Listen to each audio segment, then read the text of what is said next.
तर जुन्नर नदी नगर जिल्ह्यातही मराठा आरक्षणासाठी मुंबईकडे निघालेल्या जरांगेंचं जोरदार स्वागत झालं।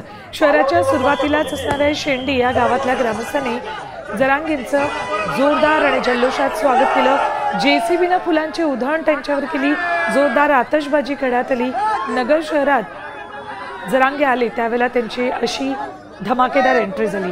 रात्री 12 वाजताही पाऊस सुरू असतानाही हजारो ग्रामस्थ त्यांच्या स्वागतासाठी इथे जमले होते।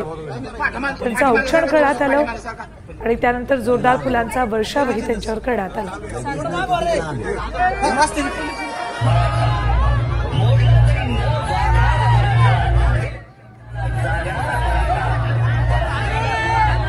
आता isakal.com आहे देशातील नंबर 1 ची मराठी न्यूज वेबसाईट। प्रत्येक अपडेटसाठी isakal.com ला नक्की भेट द्या।